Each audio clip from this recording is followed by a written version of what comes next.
Prince William just made a quiet move that stunned royal insiders. And it all goes back to a promise he made to Princess Diana that the public was never supposed to hear about. Because when William stepped through the doors of Centrepoint's new London headquarters, he wasn't just marking a milestone, he was honoring something far deeper, something emotional, something he's carried for 20 years. And the moment he lifted that knife to cut the three-tier cake, people in the room said they felt it. A mix of pride, grief, and something heavier. But the truth behind that moment didn't begin today. It began decades earlier. And what happened next during this visit reveals a side of Prince William the palace rarely lets the world see. Most people don't know this, but William's connection to Centrepoint wasn't just inherited. It was imprinted on him when he was a child. Princess Diana used to take William and Harry to meet young people sleeping rough in London, and William has said those memories stayed with him longer than almost anything else from his childhood. But here's where things take a more emotional turn. When Diana died, insiders say one of the few things William refused to let fade was her work with homelessness. It was one piece of her that he couldn't lose. And by the time he finished university, he made a quiet decision. He would take on Centrepoint himself, not as a symbolic patron, not as a royal photo op. He wanted to do the work, but even that wasn't the moment that changed him. That moment came 4 years later, because in 2009,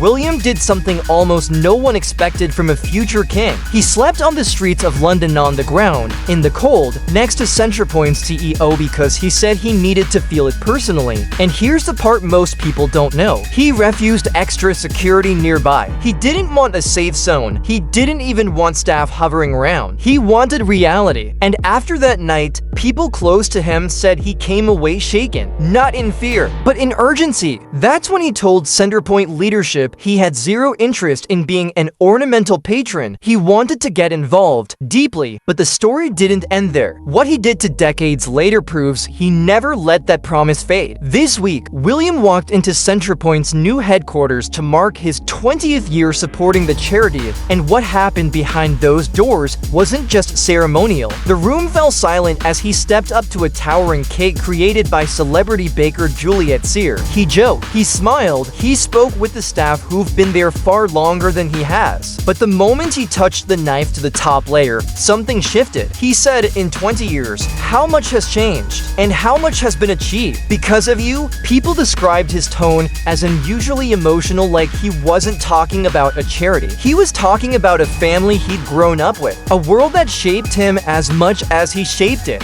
But then something even more unexpected happened. William joined young people and staff to help paint Centrepoint New Wall of Hope, a mural designed not by professionals, but by young people who have lived through homelessness themselves. And here's where the story takes a more human turn. William admitted he'd painted before but joked, "You really don't want to see what it looks like." The room laughed, but the deeper moment wasn't the joke. It was the fact that William, future king, global public figure, stood there with paint on his hands next to a group of teenagers who had lost almost everything. There's no PR polishing in that moment, no royal distance, no perfectly choreographed cameras, just a man trying to give the one thing titles can't: dignity. But this visit wasn't just sentimental, and what came next reveals how serious the crisis has become. Centrepoint's new research shows that 23,500 young people could face homelessness this winter. That number stunned even veteran staff, and their helpline just hit 50,000 calls in under 8 years. That's not a statistic, that's a warning. Which is why William's long-term strategy is no longer just about raising awareness. He's building something bigger, something called Homewards. Most people think it's just another royal initiative, but insiders say William sees it as the project that will define his life's work, maybe even more than mental health advocacy or climate action. His goal is simple: make homelessness rare, brief, and unrepeated. But here's where the story becomes even more personal. In his recent documentary, William revealed something he had never said publicly before. He talks about homelessness with his children during the school run. He admitted he hesitated at first, wondering if they were too young, but kids notice things adults avoid. And according to him, when he explained what was happening, his children went silent. It's that silence that hit him, because it mirrored the silence he once felt as a boy standing beside Diana. And now, insiders quietly believe William may someday involve George in this work, continuing a generation inspirational thread Diana herself began. But even that emotional connection isn't the final twist in this story. What William did after the cameras left reveals the part of him most people never get to see. For years, homelessness charities have said the same thing about William. When he visits, he stays double or triple the time he's supposed to.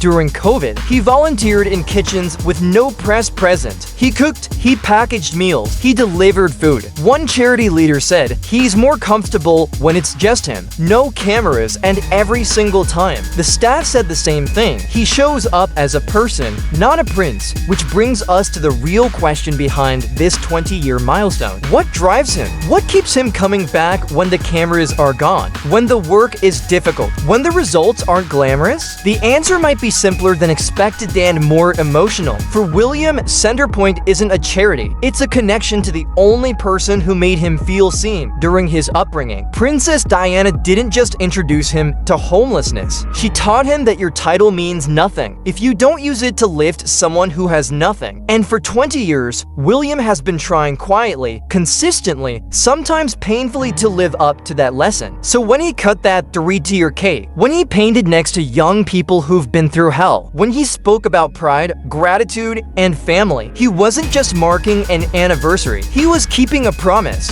one he made not to the palace, not to the public, but to his mother. And maybe that's why, after all this time, William hasn't wavered once. Because for him, this isn't charity, it's legacy. And it's the one legacy he refuses to break. No matter how you feel about the monarchy, moments like this show why people still pay attention. Real change rarely comes from speeches. It comes from consistency, from compassion, and from someone who refuses to walk away. If you want more royal deep dives like this, stick around. There's always another story the palace hopes you won't look too closely at.